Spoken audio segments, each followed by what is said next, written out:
শাকিলকে এখন ছোঁয়ার সাহস কারণেই। সে এখন রাজনীতিবিদ, বড় বড় নেতাদের সাথে তার ওঠা বসা। টাকা থাকলে কি না হয়। আইন নিয়ম কানুন এসব তাদের জন্য না, এসব তারা পকেটে নিয়ে ঘোরাঘুরি করে। এসব তো শুধু সাধারণ জনতাদের জন্য। আজকে মূলত 4 বছর আগের অপমানের বদলা নেওয়ার উপলক্ষে এই সেলিব্রেশন চলছে তার ফার্ম হাউসে। মদ্যপান করার মুহূর্তে এক মেয়ে এসে তার গলায় হাত রাখতে এক চুমুকে সবটুকু তরল নিজের গলায় ঢেলে মেয়েটাকে নিয়ে অন্য রুমে চলে গেল শাকিল। আজ সারা রাত এসবই চলবে এখানে। অর্ঘমা নিখোঁজ হওয়ার আজ তৃতীয় দিন। অর্ঘমার বাবা অভ্র আর নিধির অবস্থা খুব খারাপ। সব থেকে খারাপ অবস্থা হয়েছে নীরদের। তার মুখের দিকে তাকানো যাচ্ছে না। 3 দিনের ব্যবধানে চোখ মুখ শুকিয়ে জঘন্য অবস্থা হয়ে গেছে। নির্ঘুম রাত পার করার জন্য চোখের নিচে কালি পড়ে গিয়েছে। পেটে একটা দানা পানিও পড়েনি অর্ঘমার চিন্তায়। মনে মনে বারবার নিজেকে দোষ দিচ্ছে। সে যদি অর্ঘমাকে একা একা বের হতে না বলতো তাহলে এমন কিছুই হতো না। এটা নীরদের ধারণা। তার পরিবারের সবাইও গত 2 দিন যাবৎ অর্ঘমাদের বাসায়। সবারই টেনশনে মাথা নষ্ট হওয়ার জোগাড়। মিনা বেগম বরাবরের মতোই নির্বিকার। তার এসবে কিছুই যায় আসে না। তিনি তার মতো বেশ আছেন। পায়ের উপর পা তুলে খাচ্ছেন, বাইরে গিয়ে স্বামীর টাকা ওড়াচ্ছেন, বান্ধবীদের নিয়ে নিজের সকল শখ আহ্লাদ পূরণ করছেন। এসবই তিনি সময় পার করছেন। অন্য সব দিকে খেয়াল করার সময় কোথায় তার? পুলিশকে জানানোর পরও কোনো খোঁজ পাওয়া যায়নি অর্ঘমার। শুধু এতটুকুই জানা গেছে যে মাঝ রাস্তা থেকে অর্ঘমাকে তুলে নিয়ে যেতে দেখেছে কয়েকজন। রিকশাওয়ালার সাথেও কথা হয়েছে পুলিশের। তেমন কিছুই জানতে পারেনি তারা। অর্ঘমাকে খোঁজার কোনো ক্লু নেই তাদের কাছে। তবুও তারা খুঁজে চলেছে, যদিও এটা তাদের মুখের কথা। নীরদার অপরের ক্লোজ ফ্রেন্ডরা সবাই নিজেদের সাধ্য মতো চেষ্টা করছে অর্ঘমাকে খোঁজার। নিজেদের যত বড় বড় সোর্স ছিল সব কাজে লাগিয়ে চেষ্টা করছে। তারাও এখনো পর্যন্ত কোনো ক্লু পায়নি। সবার মাথা থেকে শাকিলের কথা সরে গিয়েছে। এত টেনশনে এসবের খেয়াল থাকে নাকি? আসিফের মাথায় শাকিলের নামটা আসলেও সে বারবার উড়িয়ে দিচ্ছিল। কিন্তু তবুও বন্ধুর করুণ অবস্থা দেখে আর নিজের মনকে শান্ত করতে শাকিলের ব্যাপারে খোঁজ নিয়ে এখন দ্বিধাদ্বন্দ্ব চিন্তার মাঝে ডুবে আছে তার সারা শরীর ও মন। যা জেনেছে তাতে শাকিলের পক্ষে এমন একটা কাজ করা অসম্ভব কিছু না। অর্ঘমাদের বাসায় ঢুকে আসিফ চুপচাপ সোফায় গিয়ে বসলো। সেখানে অভ্র, নীরদ আর তাদের কিছু বন্ধুরা রয়েছে। আসিফ গলা ঝেড়ে বলল, আমার কিছু কথা ছিল। সবার নজর এখন আসিফের দিকে। কপালে চিন্তার রেখাটা আরেকটু গভীর হলো তার। আমতা আমতা করে বলল, আসলে আমার মাথায় একটা নাম ঘুরছে। কার? অভ্রর তীক্ষ্ণ আওয়াজে খানিকটা নড়েচড়ে বসলো আসিফ। নীরদের দিকে সরাসরি তাকিয়ে বলল, শখ। শাকিল, আমার কেন জানি ওকেই সন্দেহ হচ্ছে। আর এই সন্দেহ কাটাতেই আমি ওর ব্যাপারে খোঁজ নিয়েছি। এখন সন্দেহ করার বদলে উল্টো সন্দেহের পাশাপাশি চিন্তাটাও বেড়ে গেল। কি জেনেছিস জলদি বল আসিফ।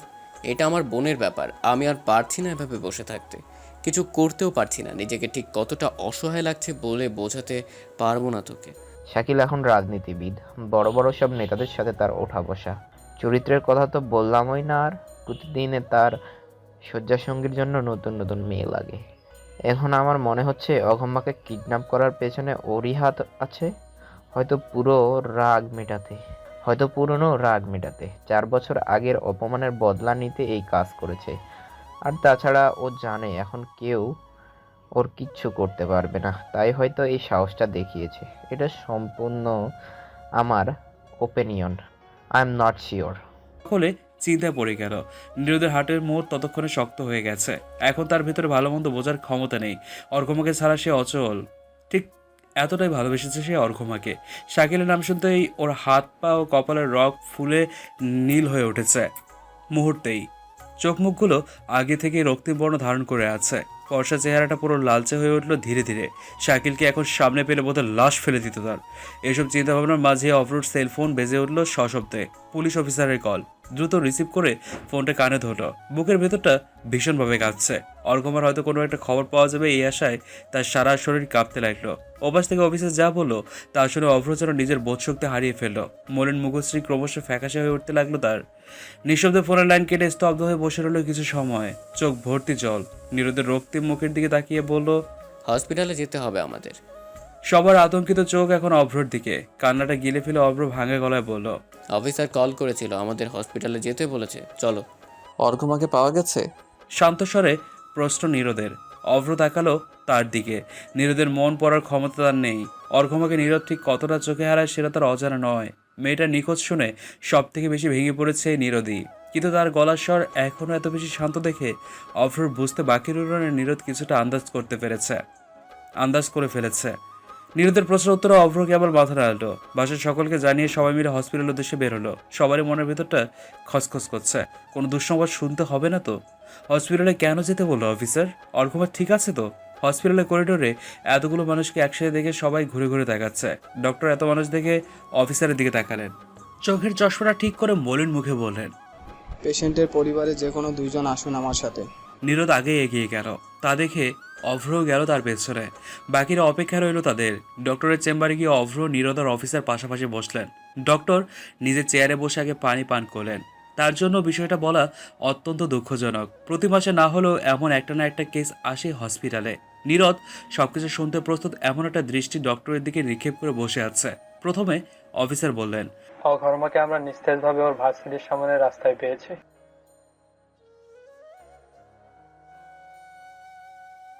Rape case. পেশেন্টকে গত 3 দিন কন্টিনিউয়াসলি টর্চার করা হয়েছে। কাজটা একজনের না, বেশ কয়েকজন মিলে করেছে। সারা শরীরে অসংখ্য দাগ পাওয়া গেছে, এর মধ্যে জ্বলন্ত সিগারেট নেভানোর দাগও রয়েছে। ফিজিক্যালি অ্যান্ড মেন্টালি দুইভাবেই পেশেন্টকে প্রচুর টর্চার করা হয়েছে। পালস রেট খুবই স্লো চলছে, তাকে আইসিইউতে চিকিৎসায় রাখা হয়েছে। আমরা শিওরভাবে কিছুই বলতে পারছি না। পেশেন্ট যদি নিজে থেকে রেসপন্স না করে তাহলে আমাদের হাতে কিছুই নেই। ডক্টরের কথা শেষ হতেই অভ্র নীরদ পাথরের মতো বসে রইল। কিছুক্ষণ বাদে নীরদ উঠে দাঁড়ালো, বিনা বাক্যে চলে গেল কেবিন থেকে। বাইরে আসা মাত্র পরিবারের সকলের প্রশ্ন শুনে তাদের দিকে একবার তাকিয়ে হরণে বেরিয়ে গেল হসপিটাল থেকে। কেউ আটকাতে পারল না তাকে। বাসায় এসে রুমের দরজা লাগিয়ে বিছানায় পাশ ঘেঁষে ফ্লোরে বসে পড়ল নীরদ। দুহাত হাঁটুর উপর রেখে চুপচাপ বসে রইল। পার হলো কিছু সময়। নীরদের চোখ বেয়ে 1 ফোঁটা 2 ফোঁটা করে জল গড়িয়ে পড়তে লাগলো নিঃশব্দে। একটা সময় সে আর চুপ থাকতে পারল না। মাথার চুল খামচে ধরে চিৎকার করে কেঁদে উঠল। অর্ঘমার এমন অবস্থা মেনে নেওয়া তার কাছে মৃত্যু সম। বারবার তার মনে একটা কথাই আসছে, সে পারেনি অর্ঘমাকে রক্ষা করতে, পারেনি অর্ঘমার খেয়াল রাখতে। সে একজন ব্যর্থ প্রেমিক। তার জন্যই আজ অর্ঘমার এই অবস্থা। সে যদি অর্ঘমাকে একা আসতে না বলতো তাহলে হয়তো এমন কিছুই হতো না। সেই মর্মান্তিক ঘটনার পর পার হয়েছে প্রায় 1টা মাস। অর্ঘমাকে বাসায় নিয়ে আসা হয়েছে গতকাল। শারীরিক বা মানসিক কোনো দিক দিয়ে সে সুস্থ নয়। এই এতগুলো দিনে অর্ঘমার মুখ থেকে একটা টু শব্দও কেউ বের করতে পারেনি। নীরদ প্রতিদিন হসপিটালে গিয়ে ঘন্টার পর ঘন্টা অর্ঘমার হাত ধরে তার পাশে বসে থেকেছে, বিভিন্ন মন ভোলানো কথা বলেছে। কিন্তু অর্ঘমা কি এত সহজে ভুলে এসব কথায়? অর্ঘমার মুখ থেকে কথা বের করার জন্য অভ্র আর নিধিও কম চেষ্টা করেনি, কিন্তু তারাও ব্যর্থ হয়েছে। পুলিশ অফিসার 2বার এসেছিলেন অর্ঘমার সাথে কথা বলতে, কিন্তু অর্ঘমার অবস্থা দেখে নীরদই তাকে আসতে বারণ করেছে। বলেছে অর্ঘমা যদি কিছু বলে তাহলে সে জানাবে। এর মধ্যে নীরদের বাসার সবাই বেশ কয়েকবার এসে দেখে গিয়েছে অর্ঘমাকে। বর্তমানে অর্ঘমা ঘুমিয়ে আছে। তাকে জোর করে খাবার খাইয়ে ওষুধ খাওয়াইছে নীরদ। ঘুমের ওষুধ খাওয়ানোর ফলে অর্ঘমা এখন গভীর ঘুমে তলিয়ে আছে। নীরদ বসে আছে তার পাশে, পরম যত্নে হাত বুলিয়ে দিচ্ছে তার মাথায়। অপলক দৃষ্টিতে তাকিয়ে আছে তার মায়াময় মুখের দিকে, যে মায়াময় মুখটা ঢাকা পড়েছে অসংখ্য কামড় আর খামচির দাগের নিচে। কিন্তু তবুও নীরদের কাছে সেটা মায়াময় মুখ। তার ভালোবাসা এত ঠুনকো নয় যে এতটুকুতেই হারিয়ে যাবে। চেহারার কি, কয়েকদিন বাদে আবার ঠিক হয়ে যাবে। কিন্তু মেয়েটার মনের ভিতর যে ক্ষত সৃষ্টি হয়েছে তার কি হবে? সেটা কিভাবে ঠিক হবে? অর্ঘমার এই নিস্তব্ধতা নীরদকে ঠিক কতটা পোড়াচ্ছে তার বিন্দুমাত্র ধারণা নেই অর্ঘমার। ধারণা থাকলে হয়তো সে চুপ থাকতে পারতো না। অভ্র রুমে ঢুকে এমন একটা দৃশ্য দেখে মুচকে হাসলো, কিন্তু পরক্ষণেই তার হাসিটা মিলিয়ে গেল। অন্য চিন্তায় তার মনের ভিতরটা ছটফট করছে। নিঃশব্দে নীরদের পেছনে গিয়ে দাঁড়িয়ে তার কাঁধে হাত রাখলো। পেছনে করে তাকালো নীরদ। অভ্র তাকে ইশারা করে বারান্দায় গিয়ে দাঁড়ালো। অর্ঘমার গায়ের কম্বলটা ঠিকঠাক করে দিয়ে নীরদও গিয়ে দাঁড়ালো অভ্রর পাশে। অন্ধকার আকাশ মেঘে ঢেকে আছে, তারার দেখা নেই বেশ কয়েকদিন যাবৎ। সেদিকে তাকিয়েই অভ্র বলল, তারপর কি ভেবেছিস? কোন ব্যাপারে বলছো? তুই চাইলেই বিয়েটা ভেঙে দিতে পারিস, কেউ কিচ্ছু বলবে না তোকে। পরিস্থিতিটা সবাই জানে। মৃদু হাসলো নীরদ। দীর্ঘশ্বাস ছেড়ে বলল, তোমার কেন মনে হলো আমি বিয়েটা ভাঙতে চাই? এমন একটা ঘটনার পরও তুই বিয়ে করতে চাস অর্ঘমাকে? না করার কি আছে? দোষ তো ওর না, দোষ আমার। আমার জন্যই আজ ওর এই অবস্থা। করুণা করতে চাইছিস ওকে? সেই সাধ্য আমার নেই ভাইয়া। অর্ঘমাকে আমি বড্ড বেশি ভালোবাসি, ওকে ছাড়া থাকতে পারবো না। আর ভালোবাসায় করুণা করা সাজে না। তোর পরিবার এখনো মেনে নিবে অর্ঘমাকে? নিবে। আমি যদি খুশি থাকি তাহলে তারা না করার কে? অথচ তোর মা এসে বিয়ে ভেঙে দিয়ে গেছে আজ। বিস্ফোরিত দৃষ্টিতে তাকালো নীরদ। অভ্র সেই দৃষ্টি দেখে মলিন হাসলো। সেও দীর্ঘশ্বাস ছাড়লো। আন্টি বিয়ে ভেঙে দিয়েছেন, আর বলে গেছেন তোকে যেন বোঝায় এইসব পাগলামি ছাড়তে। আশেপাশে সবাই এখন জানে অর্ঘমা ধর্ষিতা। এমন একজনকে তোর বউ করলে তিনি সমাজে মুখ দেখাতে পারবেন না। এখনই সবাই তাকে খোঁচা মেরে কথা বলে, তাই বিয়ে সম্ভব না। বিয়ে আমি অর্ঘমাকেই করব। যে যাই বলুক, আমি আমার সিদ্ধান্ত থেকে নড়ছি না। আমি ওকে ওর শারীরিক সৌন্দর্য দেখে তো ভালোবাসিনি, তাহলে ও ধর্ষিতা কিনা সেটা কেন দেখতে যাব? তুই বুঝতে পারছিস না দীপ। আমি সবই বুঝতে পারছি ভাইয়া, এই ব্যাপারে আর কোনো কথা হবে না। তুমি ভালো মতোই জানো আমি ওর জন্য ঠিক কতটা পাগল। তবু তুমি কিভাবে আমাকে চলে যেতে বলছো ওর জীবন থেকে? পরিস্থিতি বিবেচনা করেই বলছি। পরিস্থিতি আগে না, তোমার বোন আগে। তোমার কি মনে হয় আমি চলে গেলে অর্ঘমা ভালো থাকবে? একদমই না, বরং এর থেকেও বেশি ভেঙে পড়বে। তাই বলছি, এই ব্যাপারে আর কোনো কথা হবে না। অর্ঘমা একটু ঠিক হলে আমি বিয়েটা সেরে ফেলবো। কোনো অনুষ্ঠানের দরকার নেই। সংসার আমি করব, বাইরের মানুষজনরা করবে না যে তাদের কথা আমার শুনতে হবে। নিজের কথা শেষ করে হরণ নিয়ে রুমে ঢুকে গেল নীরদ। গিয়ে বসলো অর্ঘমার পাশে। ঘুমের মাঝেই অর্ঘমার চোখের কোণ বেয়ে অশ্রুকণা গড়িয়ে পড়ছে। তা দেখে আলতো হাতে সে অশ্রু মুছে দিল নীরদ। আজকাল বেশিরভাগ সময়ই সে এখানে থাকে। তার চাকরিটাও সে স্বেচ্ছায় সেরে দিয়েছে। এভাবে রোজ রোজ ছুটি কাটালে তার চাকরি এমনিতেও টিকতো না। অর্ঘমা আগে সুস্থ হোক, তারপর না হয় আবে চাকরি খোঁজা যাবে। সবারও তখন বিকেল। অর্ঘমা হাত পা গুটিয়ে বিছানায় বসে তাকিয়ে আছে জানালার দিকে। ওখান দিয়ে দেখা যাচ্ছে বাইরের মনোরম পরিবেশ। ছাদে যেতে ইচ্ছে করছে তার। বিগত প্রায় মাসখানেক যাবৎ সে ঘরে বসে আছে, নিজের রুম থেকেও বের হয়নি। মুখের সকল দাগ মিলিয়ে গেল, হালকা দাগ রয়ে গেছে, শরীরের দাগগুলো এখনো আছে। আজ নীরদ আসেনি বাসায়। অর্ঘমারও সকাল থেকে কিছু খাওয়া হয়নি। নিধি ভার্সিটি থেকে আসেনি। অভ্র অফিসে, তার বাবা ব্যবসার কাজে বাইরে আছেন। মিনা বেগম পাশের রুমে আছেন হয়তো। অর্ঘমার এত বড় একটা দুর্ঘটনার কথা শোনার পরও একটি বারের জন্য তাকে দেখতে আসেননি মিনা বেগম। মানুষ এতটাও নির্দয় হয়? বিছানা ছেড়ে উঠে আয়নার সামনে গিয়ে দাঁড়ালো অর্ঘমা। নিজেকে দেখলো খুঁটিয়ে খুঁটিয়ে। এতগুলো বছর যেই শরীরের অন্য কোনো পুরুষের স্পর্শ লাগতে দেয়নি, সেই শরীরটাকে খুবলে খুবলে খেয়েছে ওই নর্দমার কীটগুলো। নোংরা করে দিয়েছে তার শরীরটাকে, কলঙ্কিত করেছে তাকে। এই মুখ নিয়ে বাইরে যাওয়ার সাহস তার নেই। পাছে পাড়া প্রতিবেশীরা যদি কটূক্তি করে কিছু বলে ফেলো, তখন সইতে পারবে না অর্ঘমা। অত শক্ত মর্মারের সাথে তার কোনো কালেই ছিল না। এই ঘটনার পর তো একদমই ভেঙে পড়েছে। নিজের চেহারা দেখতে নিজেরই ঘৃণা লাগছে। তার চোখ ফেটে টপ টপ করে জল গড়িয়ে পড়তে লাগলো। চোখের পানি মুছে জানালার সামনে গিয়ে দাঁড়ালো সে। মনে পড়ে গেল গতকাল রাতের কথা। নীরব তাকে গতকাল অনেক বুঝিয়েছে, তাকে জড়িয়ে ধরে কেঁদেছে পর্যন্ত। অর্ঘমা নীরবতা যে সহ্য করতে পারছে না। এসব বলার পরও অর্ঘমা নীরব ছিল। সেই রাগে নীরদ বেরিয়ে গেছে বাসা থেকে। আজ এখনো পর্যন্ত আসেনি ছেলেটা। ভীষণ অভিমান করেছে হয়তো। অর্ঘমা জানে নীরদ আসবে, সে শতভাগ নিশ্চিত। নতুন ফোনটা অবহেলায় পড়ে আছে বিছানার একপাশে। এটা অভ্র এনে দিয়েছে, নতুন সিমও লাগিয়ে দিয়েছে। কিছু একটা ভেবে অর্ঘমা কাঁপা কাঁপা হাতে ফোনটা তুলে নিল। ইতিমধ্যেই সকল আত্মীয় স্বজন, পাড়া প্রতিবেশী সবাই জেনে গেছে তার সাথে ঘটে যাওয়া দুর্ঘটনার কথা। অনেকে এসেও ছিল তাকে সান্ত্বনা দিতে, কিন্তু তাদের রুমে আসতে দেয়নি অভ্র বা নীরদ। এদের কাজই অন্যকে খোঁচানো। অর্ঘমার মনের অবস্থা এমনিতেই শোচনীয়। এদের কথা শুনে মেয়েটা পরে আরও বেশি ভেঙে পড়বে। ফেসবুকে লগ ইন করা মাত্রই শত শত মেসেজের ভিড় এসে জমা হলো ফোনে। অনেকে তাকে ট্যাগ দিয়ে বিভিন্ন পোস্ট করেছে। সবই বসে দেখলো অর্ঘমা। সান্ত্বনার নাম করে সবার সামনে তাকে একজন ধর্ষিত হিসেবে পরিচয় করিয়ে দিয়েছে সকলে। বড্ড হাসি ফেল অর্ঘমার। সব দেখতে দেখতে একসময় জোরে জোরে হাসতে লাগলো। হাসতে হাসতে একসময় চিৎকার করে কেঁদে উঠল। তার চিৎকার শুনে পাশের ঘর থেকে মিনা বেগম ছুটে এলেন। রুমের সামনে এসে দরজা ধরে দাঁড়িয়ে রইলেন, ভেতরে ঢুকলেন না। সেই ঘটনার পর আজ প্রথম অর্ঘমার কোনো প্রতিক্রিয়া দেখতে পেলেন তিনি, তাই কিছুটা অবাক হয়ে ছুটে এসেছেন। মিনিট দুয়েক দাঁড়িয়ে থেকে আবারও নিজের রুমে চলে গেলেন। অর্ঘমা কান্না করতে করতে হাতের ফোনটা ছুঁড়ে মারল ড্রেসিং টেবিলের দিকে। ড্রেসিং টেবিলে আয়নাটা ভেঙে কাজগুলো ছড়িয়ে ছিটিয়ে পড়লো চারপাশে। জোরে চিৎকার করে হাঁটু মুড়ে ফ্লোরে বসে পড়লো সে। নখ দিয়ে নিজের সারা শরীরে পাগলের মতো আঁচড় কাটতে লাগলো, যেন যেন কেউ কোনো বিষাক্ত কিছু তার শরীর ছেড়ে দিয়েছে কেউ। কিছুক্ষণ পর ঝড়ের বেগে নীরদ এসে ঢুকলো তার রুমে। ফ্লোরে বসে তাকে জড়িয়ে ধরলো, তবুও থামলো না অর্ঘমা। তাকে থামাতে না পেরে তার দুহাত শক্ত করে চেপে ধরে তাকে জড়িয়ে ধরে বসে রইল। অর্ঘমা ছোটার জন্য অনেক চেষ্টা করেও পারল না। কাঁদতে কাঁদতে একসময় সেভাবে ঢলে পড়লো সে নীরদের বুকে। নীরদ তাকে শক্ত করে জড়িয়ে ধরে চোখ বন্ধ করে নিল। তার বন্ধ চোখের কোণ বেয়ে গড়িয়ে পড়লো অশ্রুবিন্দু। এখনো শরীর কাঁপছে নীরদের, হাত পা কিছুটা ঠান্ডা ঠান্ডা অনুভব করছে। একটু আগে মিনা বেগমের কল পেয়ে এসে ছুটে এসছে। ভাগ্যিস বাসার কাছে ছিল, না হলে আজ অর্ঘমা নিশ্চিত কোনো একটা অঘটন ঘটিয়ে ফেলতো। অর্ঘমাকে হারিয়ে ফেলার ভয় তার বুকের মধ্যে চেপে বসেছে কিছুদিন যাবৎ। তার বাসা থেকে তার মা বাবা চাপ দিচ্ছে অর্ঘমার থেকে দূরে থাকার জন্য। অর্ঘমার ব্যাপারে এখন তার সামনে নুসরাতও হ্যাঁও বলছে না, আবার নাও বলছে না। কিন্তু তবুও বোনের ভাবসাব দেখে নীরদ বুঝতে পারে তার বোনও তার বাবা মায়ের পক্ষেই সমর্থন করছে। ইদানিং নীরদ খেয়াল করছে নুসরাত তার সামনে সবসময় নিজের ননদের প্রশংসায় পঞ্চমুখ হয়ে থাকে। এতে নুসরাতের মনোভাব বুঝতে সমস্যা হয় না নীরদের। নুসরাত চাচ্ছে নিজের ননদকে নীরদের গলায় ঝোলাতে, কিন্তু সব বোঝাও নীরদ নির্লিপ্ত থাকে।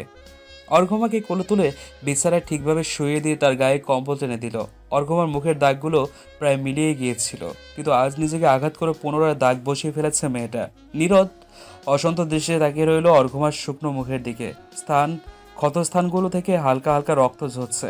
স্যাভলন নিয়ে এসে অর্ঘমার পাশে বসলো নীরদ। ক্ষতস্থানগুলোতে স্যাভলন লাগিয়ে দিল। অর্ঘমার মাথায় হাত বুলিয়ে দিতে দিতে অর্ঘমার একটা হাত নিজের এক হাতের মাঝে তুলে নিয়ে চোখ বন্ধ করে কপাল ঠেকিয়ে বলল, তুমি আমায় একটু ভালোবাসো না অর্ঘ্য? যদি বাসতে তাহলে বুঝতে তোমার নির্লিপ্ততা আমায় কতটা কষ্ট দেয়। আজ তোমার সাথে যা হয়েছে এর জন্য তুমি যতটা না কষ্ট পাচ্ছ, তার থেকেও কয়েক গুণ বেশি কষ্ট আমি পাচ্ছি। নিজের ভালোবাসার মানুষের এই অবস্থা কজনই বা মেনে নিতে পারে? আমিও পারছি না। তোমার এই অবস্থার জন্য দায়ী আমি।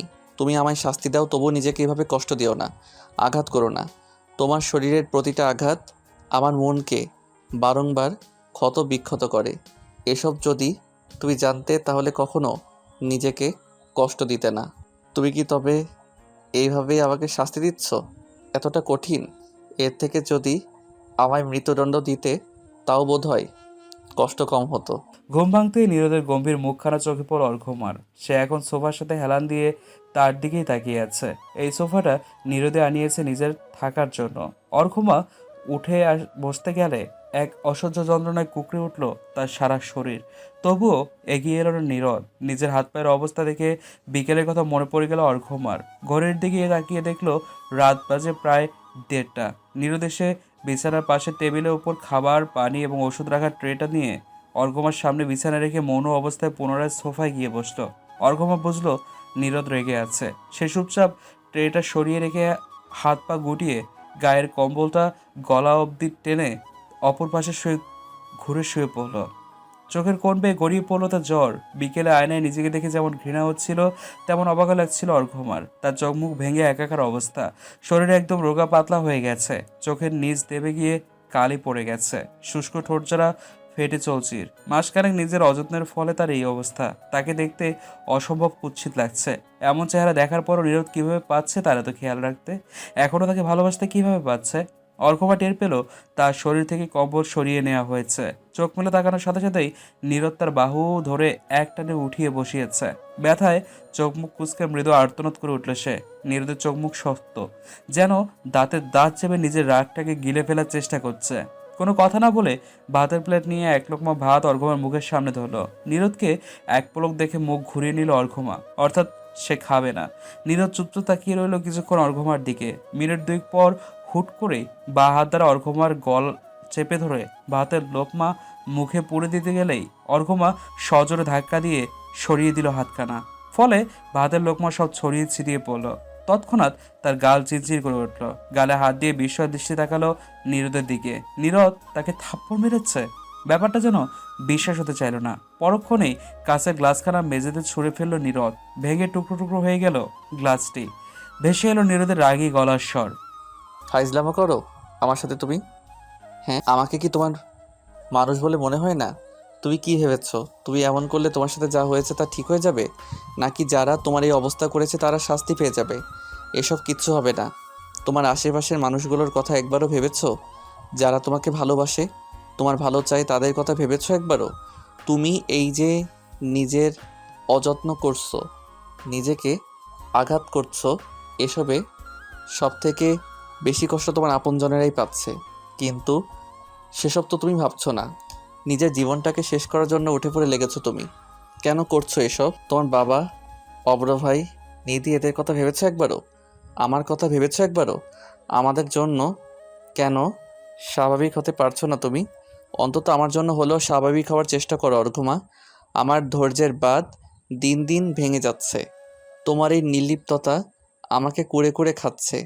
তোমার এই অবস্থার জন্য আমি দায়ী, আমি জানি। তাই বলে এইভাবে শাস্তি দিচ্ছ? এর থেকে নিজ হাতে আমায় মেরে ফেলো, তাও কষ্ট কম হবে আমার। এভাবে আর বাঁচতে পারছি না আমি। অসহ্য যন্ত্রণা হচ্ছে বুকে। আচ্ছা, আমি মরে গেলে শান্তি হবে তোমার? তখন কি একটু স্বাভাবিক হতে পারবে? তাহলে বলো, আমি তাই করছি। তবু এভাবে থেকো না please, I beg of you. সোফার উপর থেকে ফোন নিয়ে হর্ন নিয়ে বেরিয়ে গেল নীরদ। অভ্র আর নিধি কাজ ভাঙার শব্দ শুনে ছুটে এসেছিল অর্ঘমার রুমের দিকে, কিন্তু নীরদের কথা শুনে তারা আর ভিতরে ঢোকেনি, দরজার বাইরে দাঁড়িয়ে ছিল। কারণ নীরদ একটা কথাও ভুল বলছে না। নীরদ বেরিয়ে যেতেই তারা রুমে ঢুকলো। অর্ঘমা ফ্যালফ্যাল করে নীরদের যাওয়ার দিকে কিছুক্ষণ তাকিয়ে রইল। কিছু মুহূর্ত পর ডুকরে কেঁদে উঠল সে। নিধি কিছু না বলে জড়িয়ে ধরলো তাকে। ইশারা অভ্রকে বলল নীরদকে দেখতে। অভ্র বোনের মাথায় হাত বুলিয়ে নিধির কথা মতো নীরদ কোথায় গেছে তা দেখার জন্য গেল। নিধুর মনে হলো এখন অর্ঘমাকে একটু বোঝালে হয়তো বুঝবে মেয়েটা, তাই সেও অর্ঘমার মাথায় হাত বুলিয়ে দিতে দিতে তাকে বোঝাতে লাগলো, এতে যদি একটু স্বাভাবিক হয় মেয়েটা। রাত পেরিয়ে ভোর হলো, ঘড়িতে বাজে 6টা। অর্ঘমা কিছুক্ষণ হলো ঘুমিয়ে পড়েছে নিধির কোলে। এতক্ষণ যাবৎ ছটফট করছিল মেয়েটা নীরদের জন্য। রাতে নীরদের বলা কথা নিধির বোঝানো কাজে দিয়েছে বুঝতে পেরে স্বস্তির নিঃশ্বাস ছাড়ল নিধি। কিন্তু মেয়েটা নীরদের সাথে কথা বলার জন্য পাগল হয়ে আছে। নিধি কল করেছিল বেশ কয়েকবার নীরদের ফোনে, কল তো নীরদ রিসিভ করেনি, উল্টো ফোনই সুইচ অফ করে দিয়েছে। তাই দেখে অর্ঘমার কান্নার বেগ দ্বিগুণ হারে বেড়ে গিয়েছিল। অভ্র সারা রাত বাসায় ফেরেনি, তার ফোনও বন্ধ বলছে। নীরদের বলে যাওয়া কথা শুনে নীরদের জন্য চিন্তায় মেয়েটার ঘাম ছুটে যাচ্ছে। নীরদ আবার সত্যি সত্যি নিজের ক্ষতি করে না বসে। এসব ভেবে সারা রাত কান্নাকাটি করে একটু আগে অবশেষে ঘুমিয়েছে। অর্ঘমার মাথার নিচে বালিশ দিয়ে ঝটপট পুরো রূপটা গুছিয়ে ফেলল নিধি। এখন প্রায় সময় নীরদ এখানে থাকে বলে সে অন্য রূপে থাকে। পার হয়েছে 2 দিন, নীরদের দেখা নেই। বেহাল দশা অর্ঘমার। নীরদ করে পাগল হয়ে যাচ্ছে মেয়েটা। নীরদের খোঁজ খবর না পেয়ে শেষে এক প্রকার বাধ্য হয়েই তার বাসায় ফোন দিয়েছিল। নীরদের খবর তো সে পায়নি, উল্টো নীরদের মায়ের কথা তার ভারাক্রান্ত মন আরো ভারাক্রান্ত হয়েছে। ভদ্রমহিলা নিজের কথা তার স্পষ্ট বুঝিয়ে দিয়েছেন অর্ঘমা এখন তার ছেলের যোগ্য নয়।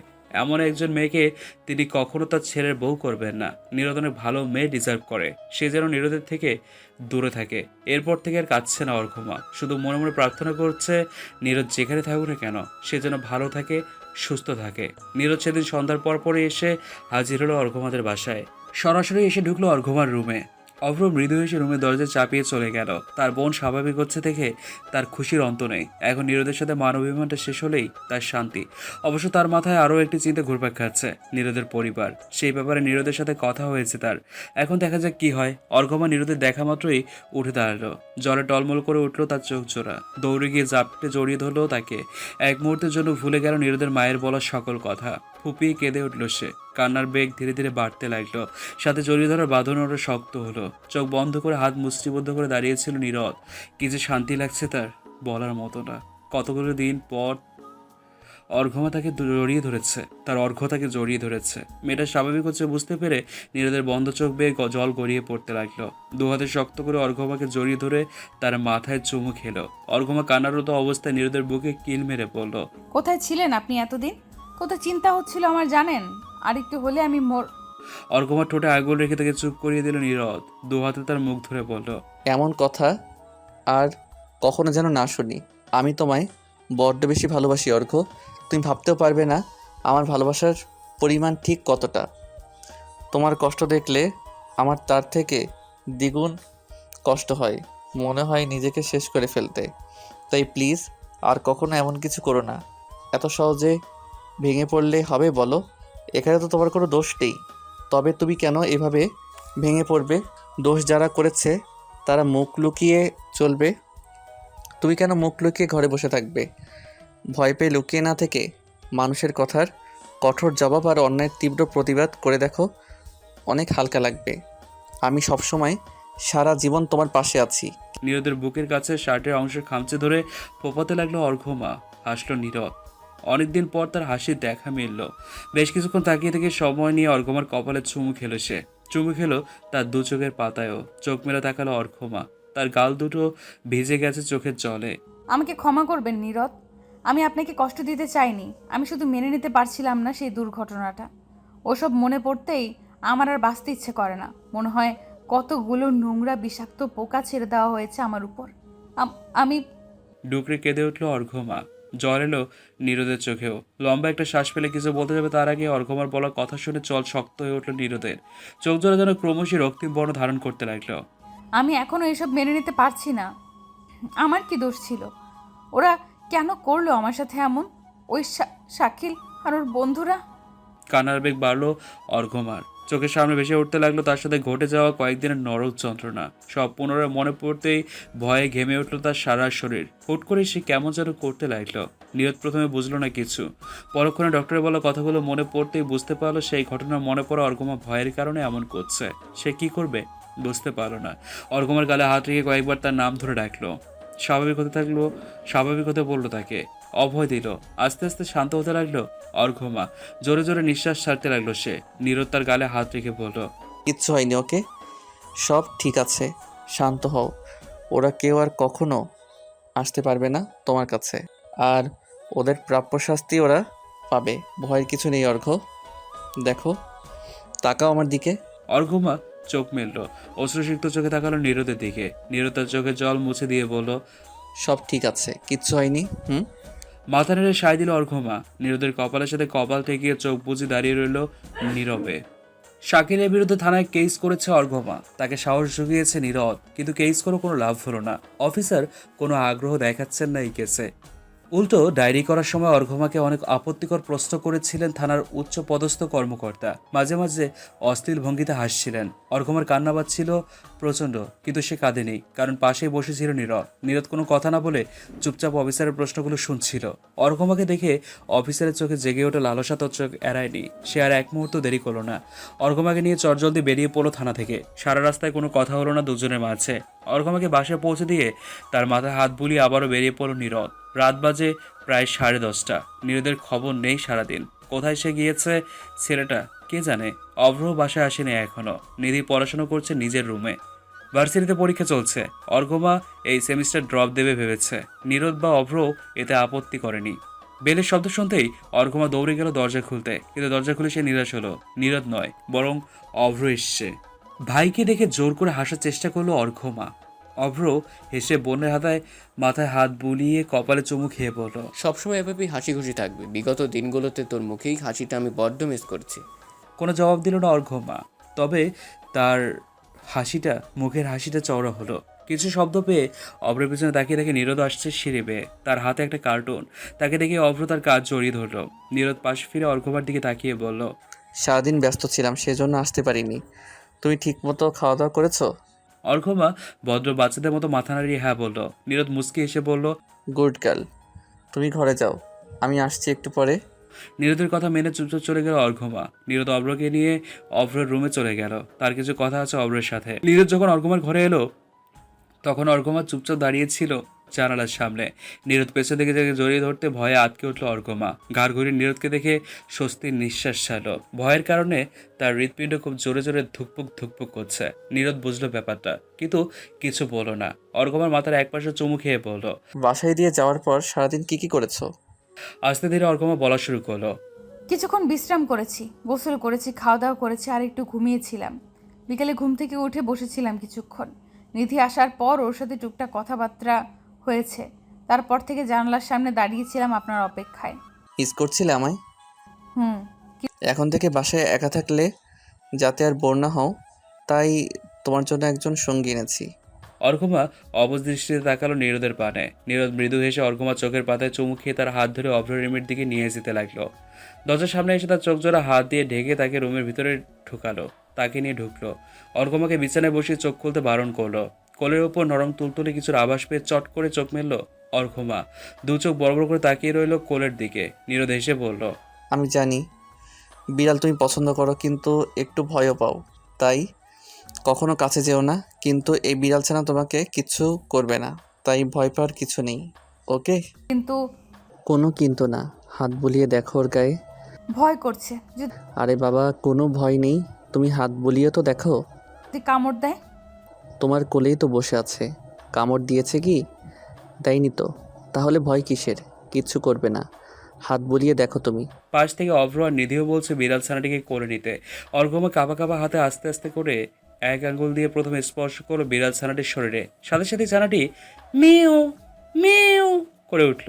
ভয়ে তৎক্ষণাৎ পিছিয়ে গেল অর্ঘমা। হেসে উঠল সকলেই। নীরদ এক প্রকার জোর করে ছানাটিকে অর্ঘমার হাতে দিল। প্রথমে ভয় পেল, পরে যখন দেখলো ছানাটি কিছু বলছে না, উল্টো তার হাতে মাথা ঘষছে, তখন ভয় কিছুটা কেটে গেল অর্ঘমার। সে এক হাতে ছানাটিকে কোলে নিয়ে অন্য হাত দিয়ে আদর করতে লাগলো। নীরদ খুব খুশি হলো অর্ঘমাকে বিড়াল ছানাটির সাথে খুশি দেখে। মৃদু হেসে বলল, হ্যাপি বার্থডে মাই লাভ। চমকে উঠল অর্ঘমা। আজ তার জন্মদিন? মনে মনে হিসাব কষে দেখল আসলে আজ তার জন্মদিন, অথচ তার মনেই ছিল না। পাশ থেকে অভ্র আর নিধি দুজনকে টিস করে বলল। মাই লাভ। কিছুটা শব্দ করে হেসে ফেলল নীরদ। লজ্জায় লাল হলো অর্ঘমা। তা দেখে আরও হাসলো সকলে। অভ্র আর নিধিও তাকে জড়িয়ে ধরে উইশ করলো। কিছুক্ষণ পর নিধি কেক হাতে উপস্থিত হলো। পরপর দুটো কেক দেখে একটুও অবাক হলো না অর্ঘমা, কারণ সে জানে একটা কেক অভ্র এনেছে আর অন্যটা নীরদ এনেছে। এমনটাই হয়ে আসছে বিগত কয়েক বছর ধরে। ব্যালকনির সামনে জানালায় হেলান দিয়ে দাঁড়িয়ে আছে অর্ঘমা। বাইরে মেঘের গর্জনের পাশাপাশি অযোধ্যারায় বৃষ্টি পড়ছে। একটু আগে অবধিও বৃষ্টি পড়ার কোনো নাম নিশানা ছিল না। হুট করে এই বৃষ্টির আগমনের কি কারণ কে জানে। বৃষ্টির সাথে সমান বেগে হালকা ঠান্ডা বাতাসও বইছে। জানালার সাথে দেয়ালের ওপর বিড়াল ছানাটির লেজ গুটিয়ে বসে জিহবা দ্বারা নিজের হাত লহন করছে। নীরদ এসে পেছন থেকে অর্ঘমাকে জড়িয়ে ধরে গালে চুমু খেয়ে নিল। বিষয়টাতে বড্ড অবাক হলো অর্ঘমা। আগে নীরদ কাছেই আসতে চাইতো না সহজে, আর এখন সুযোগ পেলেই কাছে আসা হাতছাড়া করে না। এত পরিবর্তনের কারণ কি? কোনোভাবে কি নীরদ তাকে হারিয়ে ফেলার ভয়ে আছে? হয়তো, কারণ নীরদের পরিবার তো সাফ সাফ জানিয়ে দিয়েছে তারা অর্ঘমাকে মানবে না। অর্ঘমার চুল ঠিক করতে করতে নীরদ বলল, আমার কণ্ঠ তোমাকে আকর্ষণ করে বলে তুমি সবসময় আমার কণ্ঠে গান শুনতে চাইতে, কিন্তু আমি কখনো শোনাইনি, লজ্জা লাগতো বলে। ভাবছি আজ শোনাবো। হঠাৎ? মনে হলো তোমার ইচ্ছেটা পূরণ করা উচিত, কারণ আমি চাই না তোমার জীবনে কোনো ইচ্ছে অপূর্ণ থাকুক। কথাগুলো বলেই নীরদ ব্যালকনিতে গিয়ে অর্ঘমার সামনের জানালার পাশ ঘেঁষে হেলান দিয়ে দাঁড়ালো। হাতের গিটারটা দেখিয়ে বলল, স্টুডেন্ট লাইফের গিটার কলেজে থাকতে কিনেছিলাম, তখন বন্ধুদের সাথে প্রায় গান গাওয়া হতো। ভার্সিটি লাইফেও গেয়েছি, কিন্তু কম। অর্ঘমা কিছু না বলে অধীর আগ্রহে দাঁড়িয়ে আছে নীরদের কণ্ঠে গান শোনার অপেক্ষায়। হালকা কেশে নীরদ বলল, গান শুনে একদম হাসবে না, ওকে? খারাপ হতেই পারে, তাই বলে হেসে আমাকে লজ্জা দিবে না। মৃদু এসে অর্ঘমা বলল। আচ্ছা, হাসবো না। গলা ছেড়ে নিল নীরদ। গিটারের টুংটাং শব্দ তুলে দেখে নিল তার গিটারের বাজানোর স্কেল ঠিক আছে কিনা। কয়েকবার চেক করে নিয়ে অর্ঘমার দিকে তাকিয়ে হেসে গিটারের সুর তুলল। তোর মন খারাপের দেশে যাব প্রেমের খেয়ায় ভেসে, তোর মনটা ভালো করে দেব অনেক ভালোবেসে। ও তোর মন খারাপের দেশে যাব প্রেমের খেয়ায় ভেসে, তোর মনটা ভালো করে দেব অনেক ভালোবেসে। ডাকলে কাছে আসিস, পারলে একটু হাসিস, বুকটা রাখিস পেতে, ভালোবাসা নিতে, সব অভিমান ভেঙে দেব তোর কাছে এসে। তোর মন খারাপের দেশে যাব প্রেমের খেয়ায় ভেসে, তোর মনটা ভালো করে দেব অনেক ভালোবেসে। নীরদ গান গাওয়ার পুরোটা সময় তাকিয়েছিল অর্ঘমার দিকে। অর্ঘমার চোখ জোরে ছলছল করছে। সে অন্যদিকে তাকিয়ে হাত দিয়ে চোখ মুছে নিল। তার যে মন খারাপ সেটা যে নীরদ বুঝে গিয়েছে তা বুঝতে বাকি রইল না। আজকাল সে চেয়েও পারে না মন ভালো রাখতে। আশেপাশে মানুষজন সারাক্ষণ আনাগোনা করতেই থাকে তার মন খারাপ করিয়ে দেওয়ার জন্য। আরও তার সাথে যা ঘটেছে এই ঘটনা অবশ্যই ভোলার মতো নয়। অর্ঘমা খুব করে চেষ্টা করছে চোখের জল আটকানোর, কিন্তু সে পাচ্ছে না। হাতের বাহুতে টান লাগতেই সামনে তাকানোর সাথে সাথেই কারো প্রশস্ত বুকের সাথে মিশে গেল সে। এটা নীরদের বুক বুঝতে পেরে এবার কিছুটা শব্দ করে কেঁদে ফেলল। নীরদ আছড়ে পৃষ্ঠে জড়িয়ে ধরল তাকে। তার চোখ থেকে কয়েক ফোঁটা অশ্রুবিন্দু গড়িয়ে পড়ল। সেই সাথে মনে মনে একটা কঠিন সিদ্ধান্ত নিয়ে ফেলে সে। অর্ঘমাকে ঘুম পাড়িয়ে দরজা চাপিয়ে নীরদ গেল অভ্রের রুমে, কিন্তু অভ্র তার রুমে নেই। কিছু একটা আন্দাজ করতে পেরে নীরদ আশেপাশে তাকিয়ে অভ্র নম্বরে কল দিল। প্রথমবার রিসিভ হলো না। দ্বিতীয়বার কল দিতেই দুবার রিং হওয়ার পর ওপাশ থেকে কল রিসিভ করলো অভ্র। হ্যাঁ নীরদ, বল। অভ্রর কণ্ঠস্বর কিছুটা অস্বাভাবিক শোনাচ্ছে। গলা ঝেড়ে নিয়ে নীরদ বলল, আমি তোমার রুমে বসে আছি, কিছু কথা ছিল, রুমে আসো একটু। আসছি। কল কেটে গেল ওপাশ থেকে। নীরদ ফোন পকেটে ঢুকিয়ে জানালার সামনে গিয়ে দাঁড়ায়। অর্ঘমাকে ঘুম পাড়াতে খুব একটা কষ্ট হয়নি আজ। মেয়েটা তার বুকে মাথা রেখে কাঁদতে কাঁদতে একাই ঘুমিয়ে গিয়েছিল। নীরদ তাকে ঠিকঠাকভাবে শুয়ে মাথায় হাত বুলিয়ে দিয়ে এসছে। অভ্র এলো মিনিট 10 পরে। চুল ঠিক করতে করতে রুমে ঢুকে জিজ্ঞেস করলো, কি হয়েছে? নীরদ পেছনে ঘুরে অভ্রের দিকে তাকিয়ে মৃদু হেসে বলল, নিজেকে যখন কন্ট্রোলই করতে পারছো না তখন বিয়ে কেন করে নিচ্ছ না? দুটো শুকনো কাশি দিয়ে গলা ঝেড়ে নিল অভ্র। চুলে আঙ্গুল চালাতে চালাতে কিছুটা বোকাসুলভ হাসলো। নীরদ পাল্টা হেসে বলল, দেখো, আবার বেশি কিছু করতে যেও না, আন্টি দেখে ফেললে কেলেঙ্কারি হয়ে যাবে। তাই বলছি, এত কষ্ট না করে এর থেকে বিয়ে করে ফেলো নিধিকে। মাকে নিয়েই তো যত ভয়। দেখে কিছুদিনের মধ্যেই বাসায় জানাবো ওর ব্যাপারটা। মা কি বলবে জানি না, তবে বিয়ে তো আমি ওকেই করছি, এটা শিওর থাক। আচ্ছা, এবার বল কি বলবি। নীরদ কিছুক্ষণ চুপ থেকে বলল, আমার মনে হচ্ছে এখন আর দেরি করা ঠিক হবে না। কোন ব্যাপারে? অর্ঘমা আর আমার বিয়ের ব্যাপারে বলছি। অভ্র চিন্তিত হয়ে বলল, কিন্তু তোর পরিবার? তুমি তোমার পরিবারের জন্য নিধিকে ছাড়বে না তো?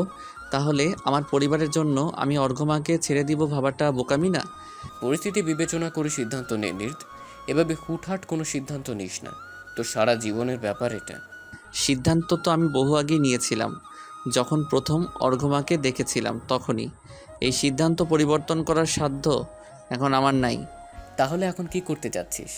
অর্ঘমাকে এখানে রাখা যাবে না। আশেপাশের পরিবেশ ওর জন্য এখন আর সেফ না। দুর্ঘটনার জন্য এমনিতে অর্ঘমা ডিপ্রেশনে ভুগছে। ওকে কিছুটা বের করতে পেরেছি এই ডিপ্রেশন থেকে, কিন্তু এখানে থাকলে আশেপাশের লোকজনের কটু কথা শুনে তো কটু কথা ওকে প্রতিদিন প্রতি মুহূর্তে শুনতে হবে। তখন নিজেকে সামলাতে পারবে না ও, পরে আবার ডিপ্রেশনে ডুবে যাবে। আর ডিপ্রেশনের কারণে যদি নিজের কোনো ক্ষতি করে বসে তাহলে এজন্য আমি ওকে এখান থেকে দূরে কোথাও নিয়ে যেতে চাইছি। অভ্র নীরদের বলা কথাগুলো ভেবে দেখলো। ভুল কিছু বলেনি নীরদ, তবুও একটা কিন্তু থেকেই যায়। এক্স্যাক্টলি করতে কি চাচ্ছিস সেটা বল। আমি অর্ঘমাকে বিয়ে করে ওকে নিয়ে দেশের বাইরে চলে যেতে চাইছি, যাতে আশেপাশের কোনো বিষাক্ততা ওকে ছুঁতে না পারে।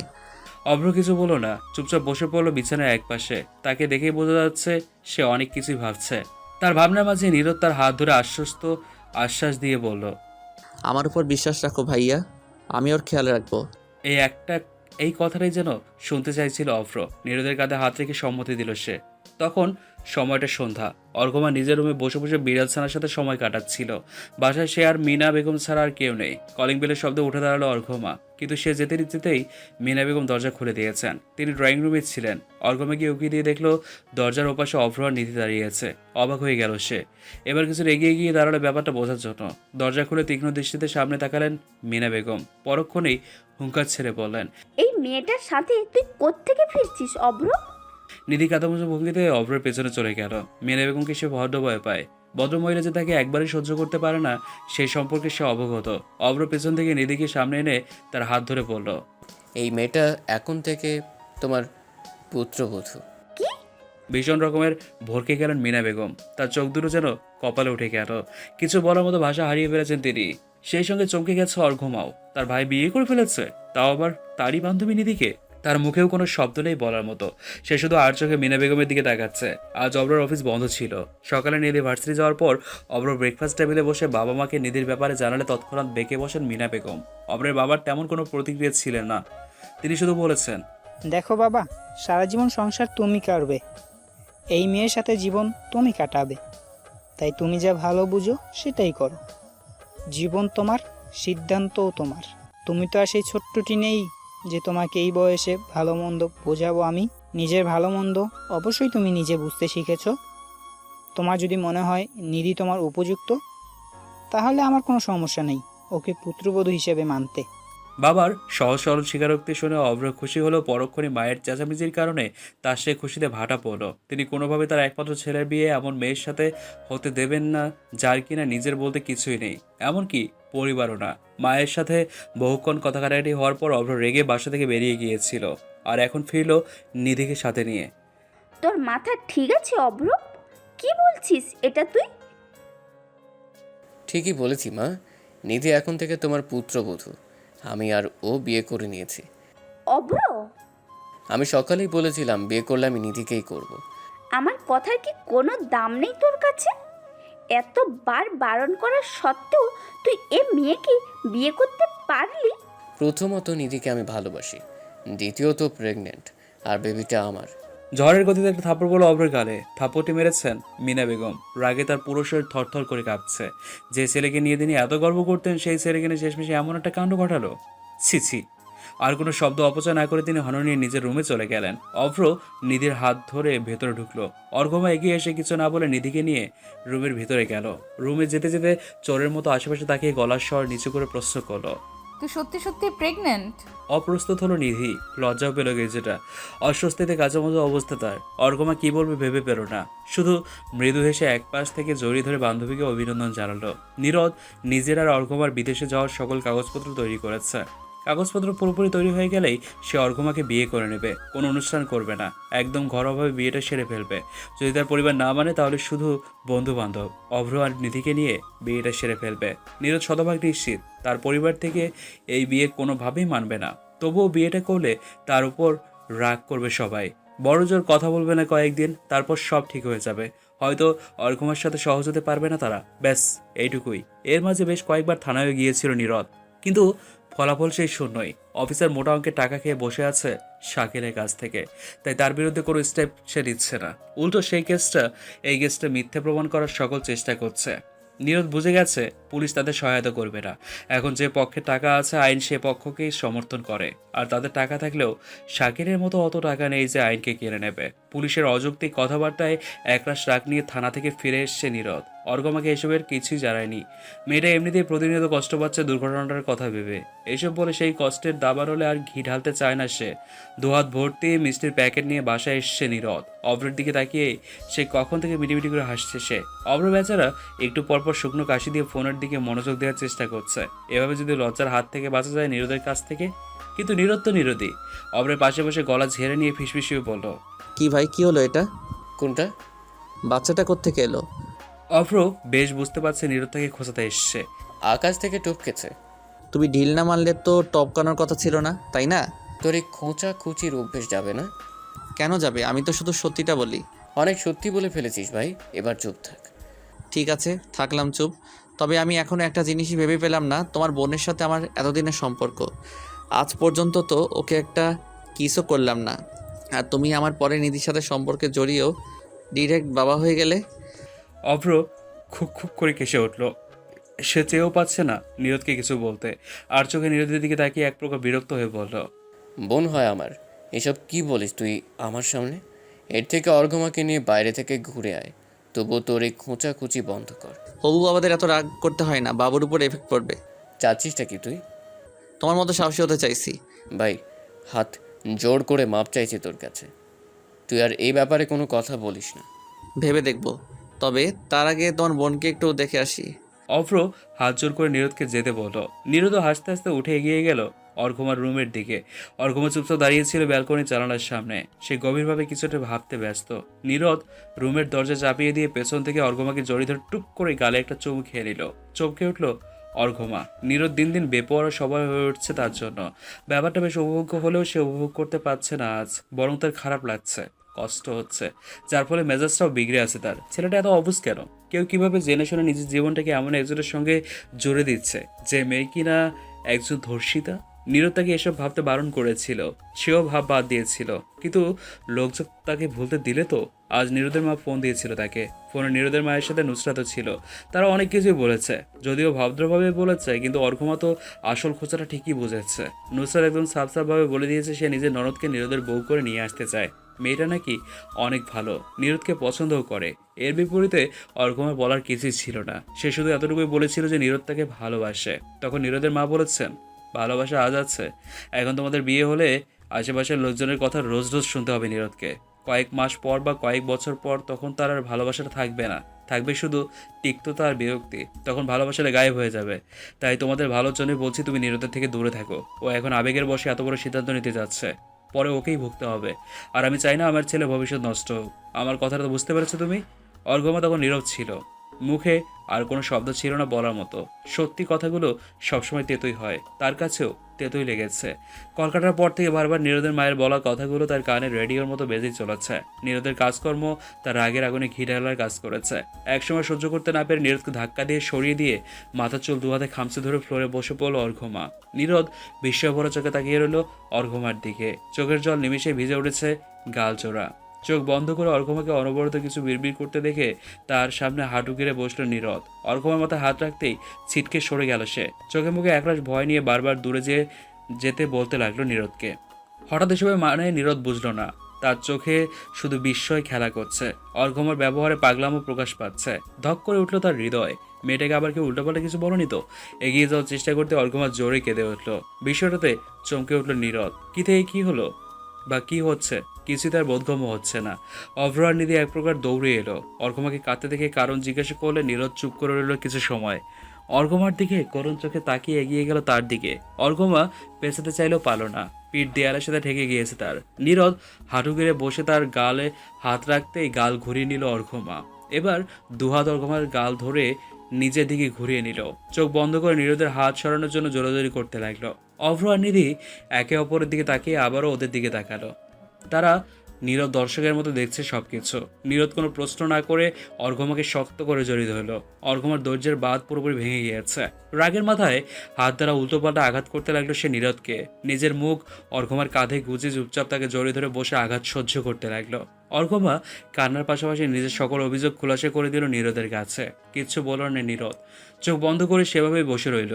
হুট করে অর্ঘমাকে ছেড়ে উঠে দাঁড়ালো। টেবিলের ওপর থেকে গ্লাস নিয়ে পানি খেয়ে চোখ বন্ধ করে মাথার চুলগুলো মুঠোয় নিয়ে টানতে লাগলো। চোখ মিলে অর্ঘমাকে একবার দেখেনি হননে বেরিয়ে গেল। অভ্র বের হয়ে গেল নীরদের পেছন পেছন। অর্ঘমা শান্ত হয়েছে অনেক সময় নিয়ে। শান্ত হওয়ার পর থেকেই বিছানায় গুড়িসুড়ি হয়ে শুয়ে আছে।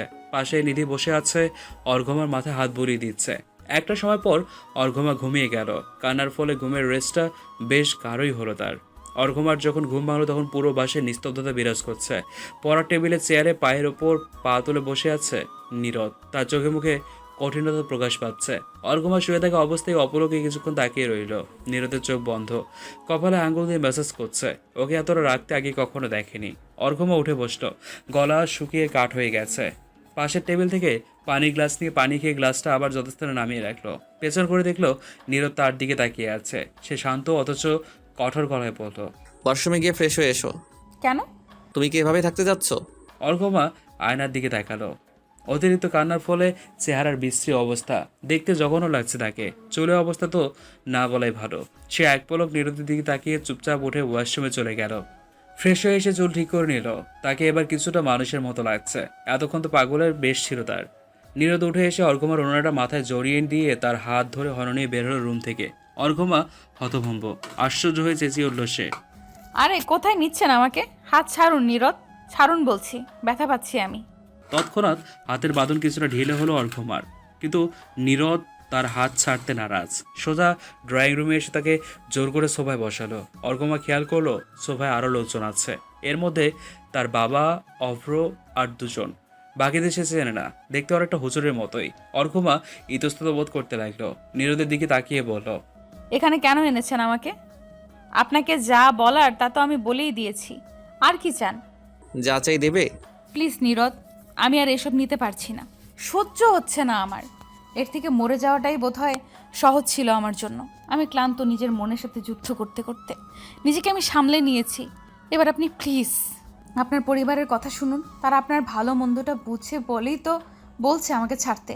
তাছাড়া তাদের তো কোনো দোষ নেই, তারা ঠিকই বলছে। যথেষ্ট বলেছ, আমি তোমার থেকে শুনতে চাইনি কিসে আমাদের ভালো মন্দ। আমি শুধু জিজ্ঞেস করেছি আমি যা চাই দেবে কিনা। কি চান আপনি? তোমাকে। অসম্ভব। সম্ভব, তার জন্যই তোমাকে এখানে এনেছি। আজ এখন এই মুহূর্তে আমাদের বিয়ে হবে আর তুমি চুপচাপ মত দিয়ে দিবে। আমার মেজাজ কোন পর্যায়ে আছে তার ধারণাও নেই তোমার। অর্ঘমা বিস্মিত হয়ে নিজের বাবা আর ভাইয়ের দিকে তাকালো। তাদের মুখভঙ্গি নীরদের কথা কি সত্যি বলছে। রাগে এবার শরীর কাঁপতে লাগলো অর্ঘমার। সবাই তাকে পেয়েছে কি? হ্যাঁ, তাকে কেন সবাই মেরে এভাবে টর্চার করছে? এর থেকে বোধহয় সেদিন মরে গেলে ভালো হতো। শাকিল মেরে কেন ফেললো না তাকে? বাঁচিয়ে রেখেছিল কেন তাকে? তিলে তিলে মারবে বলে? অর্ঘমার চোখ ফুটে অশ্রুবিন্দু মুক্ত দানার মতো গড়িয়ে পড়লো। চোখ মুখ কঠিন করে তাকালো সে নীরদের দিকে, যার স্পষ্ট অর্থ সে জীবনেও মত দেবে না। তার মুখাবয়ব বুঝতে পেরে নীরদ দাঁতে দাঁত চেপে পড়ল। আমাকে খারাপ হতে বাধ্য করো না। আপনি আমাকে খারাপ হতে বাধ্য করবেন না নীরদ।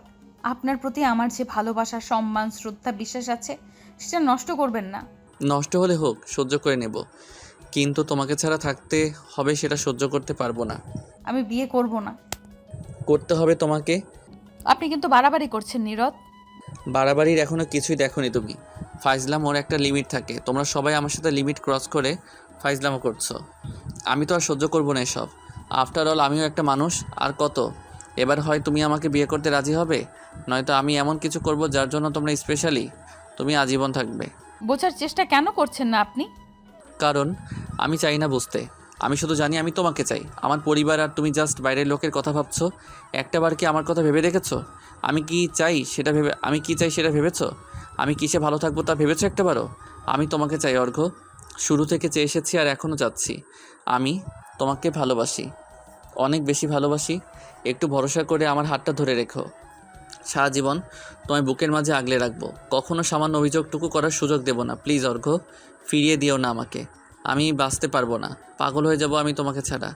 একটু আগের কঠিন মুখশ্রীর ছেলেটা এখন কাঁদছে অর্ঘ্যমার নিচেও। নীরদ অর্ঘ্যমার পায়ের কাছে বসে পড়লো। অভ্র এসে বোনের মাথায় হাত রাখলো, তার দিকে করুণ দৃষ্টিতে তাকালো অর্ঘ্যমা। অভ্র বোনকে বোঝাতে লাগলো সে নীরদের পক্ষ হয়ে কথা বলছে, নিজের বোনের জন্য না হয় সে একটু স্বার্থপর হলো। অভ্রের বাবাও তাল মেলাতে লাগলেন অভ্রের সাথে। নিধি চুপচাপ একপাশে দাঁড়িয়ে সবার কার্যকলাপ দেখছে। এসবের মাঝে তার না ঢোকাটাই শ্রেয় বলে মনে করলো সে। সবাই বসে থাকা বাকিরা এসব তামাশা দেখছে। অর্ঘ্যমার মনও বলছে বিয়েতে রাজি হয়ে যেতে, কিন্তু নীরদের পরিবার আর সমাজ। অর্ঘ্যমার মনে দ্বিধা কাজ করছে, সে মাথা চেপে বসে আছে সোফায়। অভ্র আর তার বাবা সমানে তাকে বুঝিয়ে চলেছে। এদিকে আবার নীরদ তার পায়ের কাছে বসে কোলে মাথা রেখে কেঁদেই যাচ্ছে। কি করবে সে? নীরদের দিকে তাকিয়ে তার চুলে হাত বুলিয়ে দিতে দিতে অর্ঘ্যমা বলল, আমাকে বিয়ে করলে আপনার পরিবারের থেকে আপনি বিচ্ছিন্ন হয়ে যাবেন। আর আমি কি করে জেনে বুঝে আপনার পরিবার থেকে আপনাকে আলাদা করে বলুন তো? এইভাবে তো আপনিও ভালো থাকবেন না আর আমিও ভালো থাকবো না। এই কথাটা কেন বুঝতে চাইছেন না আপনি? আমি সব বুঝতে পারছি, কিন্তু তুমি কেন বুঝতে পারছো না? আমার পরিবার আজ হয়তো আমার থেকে মুখ ফিরিয়ে নিবে, কিন্তু আমি গ্যারান্টি দিয়ে বলছি তারাই একদিন নিজে থেকে আবার আমার সাথে যোগাযোগ করবে। আমি আমার পরিবারকে ভালো মতোই চিনি অর্ঘ্য। আর রইল বাকি বাইরের লোকের কথা, তাদের পরোয়া আমি করি না। অন্যের ভালো দেখলে তাদের জ্বলবে, এটাই স্বাভাবিক। কিন্তু নীরদ, আর কোনো কিন্তু নয় অর্ঘ্য, প্লিজ রাজি হয়ে যাও বিয়েতে, প্লিজ। অর্ঘ্যমা অসহায় দৃষ্টিতে অভ্রের দিকে তাকালো। সেও বলছে রাজি হয়ে যেতে। এক মুহূর্তের জন্য অর্ঘ্যমার মনে হলো পুরো দুনিয়া জাহান্নামে যাক, সে শুধু সে আর নীরদ একে অপরের সাথে ভালো থাকলেই হলো। অর্ঘ্যমা রাজি হলো। নীরদের চোখ খুশিতে চিকচিক করে উঠল। মুহূর্ত ব্যয় না করে তৎক্ষণাৎ কাজে গিয়ে বললো বিয়ে পড়াতে, না হলে আবার যদি অর্ঘ্যমা বেঁকে বসে তখন। তাড়াহুড়োয় খুব অল্প সময়ের মাঝে অর্ঘ্যমা নীরদের বিয়েটা হয়ে গেল। নীরদের জরুরি ফোন কল পেয়ে অর্ঘ্যমাদের বাসায় এসেছে নীরদের বাবা মা ও নুসরাত। তারা বর্তমানে সোফায় বসে আছেন। তাদের সামনে সোফায় বসে আছে অর্ঘ্যমার বাবা অভ্র আর নীরদ। নীরদের চোখে মুখে গাম্ভীর্যের ছোঁয়া। সোফার পেছনে দাঁড়িয়ে থাকা অর্ঘ্যমাকে দেখে নুসরাত বিরক্ত স্বরে বলল, এখানে কেন রেখেছিস? এই বাসায় বসে কথা বলার তো আর কিছু নেই আমাদের জানা মতে। তোদের বলার নেই, কিন্তু আমার আছে। একদিন তোরা অনেক তামাশা করেছিস, আমি হাজার বুঝিয়েও তোদের মানাতে পারিনি। আমার ধৈর্যের একটা সীমা আছে, সীমাটা তো তোরা লঙ্ঘন করে ফেলেছিস। কী সব বলছিস নীরদ? মাথা ঠিক আছে তোর? হ্যাঁ ঠিকই আছে, তোমাদের যা বলার জন্য ডেকেছি শুধু সেটা শোনো। আমি বিয়ে করে ফেলেছি ঘন্টাখানেক আগে। কাজী আমার আর অর্ঘ্যমার বিয়ে পড়িয়েছে। এখন তোমরা মানো বা না মানো সেটা তোমাদের ব্যাপার, কিন্তু একটা কথা মাথায় রেখো যে অর্ঘ্যমা এখন থেকে আমার স্ত্রী। স্তব্ধভঙ্গিতে বসে আছে নীরদের বাবা মা আর বড় বোন। তাদের মাথায় যেন গোটা আকাশটাই ভেঙে পড়েছে। নীরদ তাদের না জানিয়ে বিয়ে করে ফেলেছে, তাও আবার অর্ঘ্যমাকে। মাথায় যেন কিছু মুহূর্তের জন্য কাজ করা বন্ধ করে দিল নীরদের বাবা মা আর নুসরাতের। নীরবতা ভেঙে চেঁচিয়ে উঠলেন নীরদের মা। যা সত্যি তাই। নীরদ, চেঁচাবে না বাবা, আমি কোনো ভুল করিনি। যাকে ভালোবাসি তাকে বিয়ে করেছি শুধু। কিন্তু ও একটা ধর্ষিতা নীরদ। মুখ সামলে কথা বলবি আপু। মিথ্যে তো বলিনি আমি। ওর সাথে যা হয়েছে তা নিতান্ত একটা দুর্ঘটনা। তার জন্য তো ওর পুরো জীবনটা থেমে থাকতে পারে না। আর আমাদের বিয়ে তো ঠিক করাই ছিল। আমি শুধু সেটাকে পুরোপুরি স্বীকৃতি দিয়েছি। আমার ননদের সাথে তোর বিয়ে ঠিক হয়ে আছে নীরদ। সামনের মাসে শুরুতে বিয়ে, কার্ড ছাপানোর কাজ অলমোস্ট হয়ে গিয়েছে। আর তুই এই সময় এসে এটা কি করলি? এখন আমি ওদের কাছে মুখ দেখাবো কিভাবে? সেটা তুই জানিস। আমার সাথে সব ঘটনার কোনো সম্পর্ক নেই, কারণ বিয়েতে আমার মত ছিল না। তোমরা আমাকে জানিয়ে করনি কিছু। তোমরা যেহেতু আমাকে জানানোর প্রয়োজন বলে মনে করনি, তাই আমিও অর্ঘ্যমাকে বিয়ে করার আগে তোমাদের জানানোর প্রয়োজন মনে করিনি। এই মেয়ের সাথে যদি তুই সম্পর্ক রাখিস তো আমার সাথে কোনো সম্পর্ক তোর থাকবে না, আর কখনো যোগাযোগ করবি না। ঠিক আছে, নীরদকে এখনও এতটা শান্ত দেখে আশ্চর্য হলো সকলে। নীরদের বাবা ভীষণ রেগে বললেন, ঠিক আছে মানে তোমার কাছে আমার কোনো মূল্যই নেই? এই মেয়েটাকে এখন সব হয়ে গেল তোমার? কথা তো আমিও বলতে পারি, তোমাদের কাছে আসার তোমাদের কাছে আমার কোনো মূল্য নেই। থাকলে আমার খুশিটা বুঝতে তোমরা, কিন্তু তোমরা তো বুঝতে পারছো না, বরং আমি যার সাথে খুশি থাকবো তাকে দূরে সরিয়ে দিতে চাইছো। ভীষণ কথা কাটাকাটি হলো নীরদ আর তার পরিবারের মাঝে। একটা সময় অর্ঘমাকে বাজে কথা বলতেও ছাড়ল না নীরদের পরিবার। অভ্রের সাথে সাথে তাদের সাবধান করলো যাতে দ্বিতীয়বার তারা এমন কিছু না বলে। নীরদকে কোনোভাবে রাজি করাতে না পেরে অবশেষে বাধ্য হয়ে অর্ঘমার পরিবারকে যা নয় তাই শুনিয়ে চলে গেল নীরদের বাবা মা আর বোন। অর্ঘমা ঘরের ভিতরে চলে গিয়েছিল অনেক আগেই। তার এসব চেঁচামেচি ভালো লাগছিল না। তাছাড়া সে তো জানতোই যে এমন কিছু হবে। এতক্ষণ যাবৎ ঘরে বসে সব কথা সে শুনেছিল। কেটে কেটে তার চেহারার হাল বেহাল হয়ে গেছে। নীরদ ঘরে ঢুকে দরজা চাপিয়ে দিয়ে অর্ঘমার পাশে গিয়ে বসলো। চোখ তুলে তাকালো অর্ঘমা, বলল, কাজটা আপনি ঠিক করলেন না নীরদ। এই বাকিটা জীবন আমাকে এই বোঝা ঘাড়ে নিয়ে বয়ে বেড়াতে হবে যে আমি আপনাকে আপনার পরিবারের কাছ থেকে দূরে সরিয়েছি। তুমি কিচ্ছু করনি অর্ঘ, এসব আমাদের ভালো লাগা। ঝরঝর করে কেঁদে ফেললো অর্ঘমা। নীরদ তাকে বুকে টেনে নিল, চুম্বন করলো তার মাথায়, হাত বুলিয়ে দিল তার চুলে। আমার সাথে কেন এমন হলো নীরদ? আমি তো কখনো কারোর খারাপ চাইনি বা ক্ষতি করিনি, তবে কেন? নীরদ কোনো উত্তর দিতে পারলো না, শুধু সান্ত্বনা দিয়ে গেল অর্ঘমাকে। একটা সময় সেভাবেই ঘুমিয়ে গেল অর্ঘমা। পরশিষ্ট অফিস শেষে বেরিয়ে এসে হাত ঘড়িতে সময় দেখলো নীরদ। লন্ডনের রাস্তাঘাট আসলেই সুন্দর। হাড় হিম করা ঠান্ডা পড়েছে। খুব সম্ভবত তুষারপাত হবে আজ রাতে। হাত দুটো একটা আরেকটার সঙ্গে ঘষে নিয়ে একপাশে তাকিয়ে যেতে গিয়েও থেমে গেল। তার এক কলিগ মন খারাপ করে দাঁড়িয়ে আছে। এই বাঙালি ছেলেটা নতুন, সদ্য জয়েন করেছে অফিসে। কথাবার্তা বেশ গুছিয়ে বলে, দেখতে শুনতেও ভদ্র। কাজের প্রতি ভীষণ মনোযোগী হওয়ায় নীরদের বেশ পছন্দের। যদিও সে নীরদের জুনিয়র। নীরদের জানা মতে আজ ছেলেটার ম্যারেজ অ্যানিভার্সারি। তবে যদি বাসায় না গিয়ে এখানে আমি মন খারাপ করে দাঁড়িয়েছে কেন? নীরদ এগিয়ে গেল তার দিকে। কি ব্যাপার তাহমিদ, এখানে দাঁড়িয়ে আছো কেন? আজ না তোমার বিবাহবার্ষিকী? আর বলবেন না স্যার, বিবাহ বার্ষিকীতে মনে হচ্ছে উপহার হিসেবে বিবাহ বিচ্ছেদ পাবো। ছি, ওসব কি কথা? ঠিকই বলছি স্যার, আমার আর স্ত্রীর কোনো বনাবনি হচ্ছে না। ভালোবেসে বিয়ে করেছিলাম, ভেবেছিলাম আমার সমস্যাগুলো বুঝবে, কিন্তু শুরুতে সব ঠিক থাকলেও এখন আর কিছুই ঠিক নেই। ওর কাছে আমার পরিশ্রম, আমার ইমোশনের কোনো দাম নেই। পান থেকে চুন খসলেই বারবার ডিভোর্স বলে চিল্লাবে আর আর বলবে আমাকে বিয়ে করাটা ওর জীবনের মস্ত বড় ভুল। এখন আপনিই বলুন স্যার, কতদিন আর সহ্য করা যায় এসব? রোজ অফিস থেকে ক্লান্তি শরীর নিয়ে বাসায় ফেরার পর এসব শুনতে ভালো লাগে না। তোমার সমস্যাটা আমি বুঝতে পারছি। আমার স্ত্রী যখন চেঁচামেচি করে তুমিও নিশ্চয়ই চুপ থাকো না? তুমিও চেঁচামেচি করো? জি স্যার, মেজাজ খারাপ হয়ে যায়, তখন নিজেকে সামলাতে পারি না। শোনো তাহমিদ, মেয়েরা একটু এমনই হয়। তোমাদের যেহেতু লাভ ম্যারেজ, অতএব তোমাদের মধ্যে তো বোঝাপড়াটা আরও ভালো থাকা উচিত। তোমার স্ত্রী তোমার সাথে চেঁচামেচি করে কারণ তুমি অফিস শেষ করে বাসায় গিয়ে ফ্রেশ হয়ে খাওয়া দাওয়া করে ঘুমিয়ে পড়ো। ওকে তো একটু সময় দাও না? তোমার স্ত্রী সব ছেড়ে এই ভিন দেশে এসেছে শুধুমাত্র তোমার জন্য, তোমার সাথে থাকবে বলে। সে বাসায় একা থাকে সারাদিন, তার কথা বলার কোনো সঙ্গী নেই। তাই দিন শেষে তুমি যখন বাসায় ফেরো, ও শুধু তোমার থেকে একটু সময় চায়। এখন তুমি যদি সেটাও না দিতে পারো তো চেঁচামেচি করাটা স্বাভাবিক। আর তোমার স্ত্রী যখন চেঁচামেচি করবে তখন তুমি চুপ থাকবে, তাকে বোঝানোর চেষ্টা করবে। তাহলে বিষয়টা আর বড় হবে না। তা না করে যদি তুমি চেঁচাও তাহলে তো কথায় কথা বাড়বেই। এই সামান্য ব্যাপারটা এতদিন কেন আমার মাথায় এলো না? সারাক্ষণ শুধু কাজের ব্যাপার ভাবলে চলবে? নিজেদের ব্যাপারেও ভাবতে হবে। ধন্যবাদ স্যার। স্যার, একটা প্রশ্ন করি। হ্যাঁ করো। আপনি কি কখনো কারো প্রেমে পড়েননি? পড়েছিলাম তো। এখন কথা না বাড়িয়ে বাসায় যাও জলদি। আজ একটা বিশেষ দিন, তোমাদের সব কিছু ঠিকঠাক করে নাও। জি স্যার, ধন্যবাদ। কলিং বেল চাপতে কিছুক্ষণের মাঝে দরজা খুলে গেল।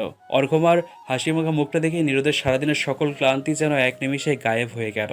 মৃদু এসে অর্ঘমার কপালে চুম্বন করে ঘরে প্রবেশ করলো। ঘুমানোর সময় নীরদ তার কাজ শেষ করে ফোন আর ল্যাপটপটা পাশের টেবিলে নামিয়ে রাখলো। অর্ঘমা তখন ড্রেসিং টেবিলের সামনে মোড়ায় বসে চুল বাঁধতে ব্যস্ত। তার 6.5 মাসের উঁচু পেটটার দিকে তাকিয়ে হাসলো নীরদ। প্রেগনেন্সির এই সময়টাতে অর্ঘমা বেশ গুলুমুলু হয়ে গেছে। তাকে দেখতে আগের চেয়ে আরও বেশি আকর্ষণীয় লাগে। দেখতে দেখতে কীভাবে যে বিয়ের 3টা বছর কেটে গেল টেরও পেল না সে। 2 বছর 8 মাস হতে চললো তারা এই দেশে এসে সেটেল হয়েছে। তার পরিবার বলেছিল কয়েক বছর পর নাকি অর্ঘমার প্রতি তার এই অনুভূতি আর থাকবে না, কিন্তু অর্ঘমার প্রতি তার ভালোবাসা এখনও আগের মতোই আছে, বরং বেড়েছে আগের থেকে। এখনও একবার তার দিকে তাকালে নীরদের চোখ ফেরাতে মন চায় না। নীরদ চেষ্টা করেছিল তার পরিবারের সাথে যোগাযোগ করার, কিন্তু তারা এখনও অভিমান করে আছে নীরদের ওপর।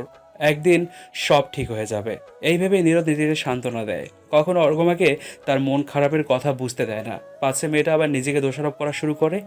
নীরদ উঠে গিয়ে অর্ঘমাকে পেছন থেকে জড়িয়ে ধরে মনে মনে বলল, হ্যাঁ, আমি প্রেমে পড়েছিলাম সাদা কলেজ আর ড্রেসের সাথে 2 বেনি করা এক মেয়ের সাথে প্রেমে পড়েছিলাম, কথায় কথায় মিষ্টি হাসি দেওয়া মেয়েটার প্রেমে পড়েছিলাম আমি। প্রেমে পড়েছিলাম তার কাজল কালো ডাগরাকির, তার দুষ্টমির প্রেমে পড়েছিলাম, তার চঞ্চলতার প্রেমে পড়েছিলাম তার পাগলামির, তার বোকামির।